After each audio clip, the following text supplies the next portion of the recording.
Hello, welcome to this lesson. We are talking about the psychoanalytic theory.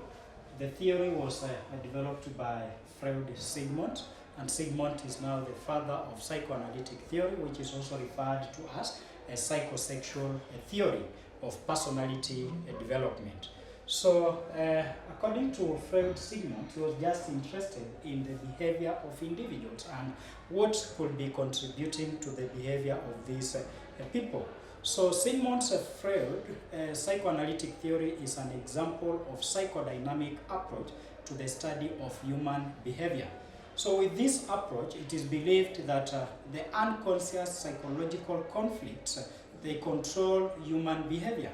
So Sigmund, who is now the founder of psychoanalytic theory, built psychoanalytic concepts almost entirely relying on his extensive clinical observation of patients with neurons as well as on psychoanalysis basis. So according to Sigmund, he says that most of our behaviors are driven by the internal forces. These forces occur naturally, and those are now the instincts which operate the mind of an individual. So, Sigmund says that in each and every stage of development, there is a certain behavior that is portrayed by an individual. And if that behavior is not controlled during the earlier stage of development, then fixation will have to take place. So, we talk about fixation. So, fixation takes place. This is a situation whereby an individual will have to grow up with that behavior even as an adult, because that conflict was not well regulated during the earlier stage of development. So Sigmund identified three layers of the mind, that is now the structure of personality. And the first structure of personality is the ID, that is innate desire. So this is where most of children lie. So their behavior here is unconscious. So their behaviors there are unconscious, and this means that they do not understand what is happening, but they just engage in such kind of behavior that are meant maybe to benefit them or maybe to make them happy, without even considering the other individuals around them. So they do things not knowing that they are doing it. Even if it is bad, even if it's not bad, for them, as far as it satisfies their pleasure or it makes them to feel happy, that is what they'll have to do. Just like a drunkard person, the mind of this person is in unconscious layer, yeah? Does not understand what is really happening, yeah? The same thing also happens with the children, yeah? So they don't understand what is real in life. Then we have the ego. So the ego is the second layer of the mind, that is also the second structure of the mind. So the ego here is in a subconscious layer. It is in subconscious layer, and it normally acts as a filter of desirable behavior from undesirable ones. Remember, during this first layer, children will have to portray behaviors that are not desirable at all because they don't understand. Yeah, but as they grow up, they have now the ego, whereby they now start to try to weigh the consequences of the behavior, and this is now acting as a filter, yeah, to remove those undesirable behavior from the desirable one, so that as this person grows up, he or she will have to know that this is wrong and this is not wrong. Then we have the super ego. So the super ego, this is where an individual now understands the reality. He knows that such kind of behaviors are not good, and if you engage in such behaviors, you are going to be punished, or there are consequences that will have to come as a result of that. But during that early stage of development, the mind of these children is in this particular layer, that is unconscious layer, and it is coupled also with selfish interest. They just want to satisfy their own needs without considering also the needs of others. Yeah? Look at this example. You go to the supermarket with a child.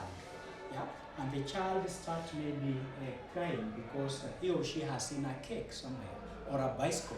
But the real thing here is that the child does not know how to ride the bicycle, but you will have to cry for it.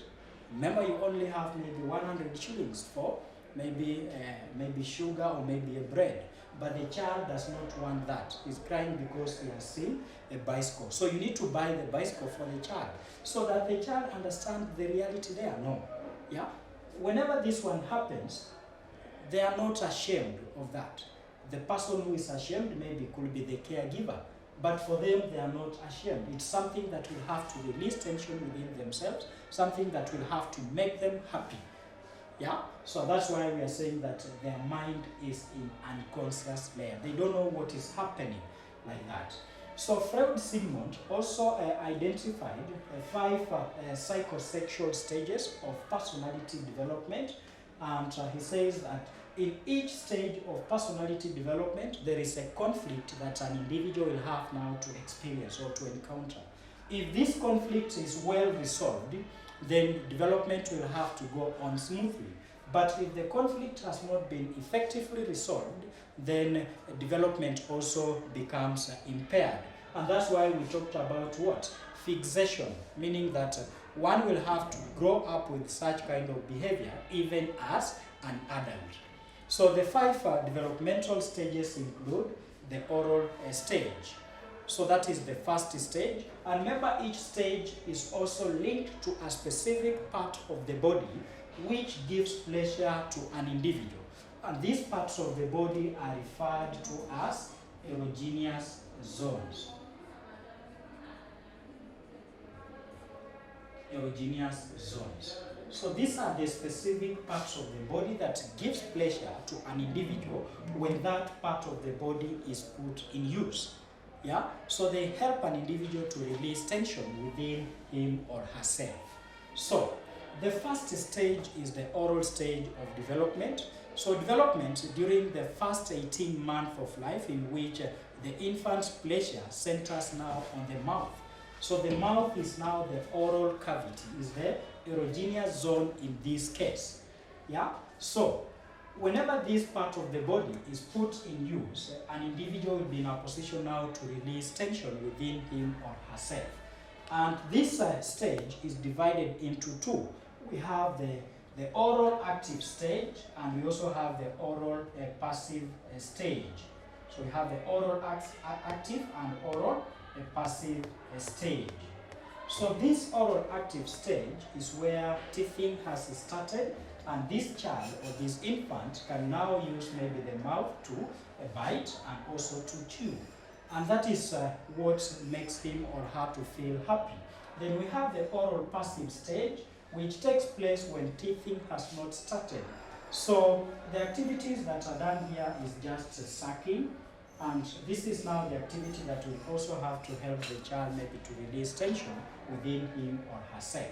So we'll have to continue with the next stages in the next lesson. Today we have just talked about oral stage. And conflict also takes place here. And if that conflict has not been resolved, then an individual will also have to become fixated. So we'll have to meet next so that we can talk about the next stages.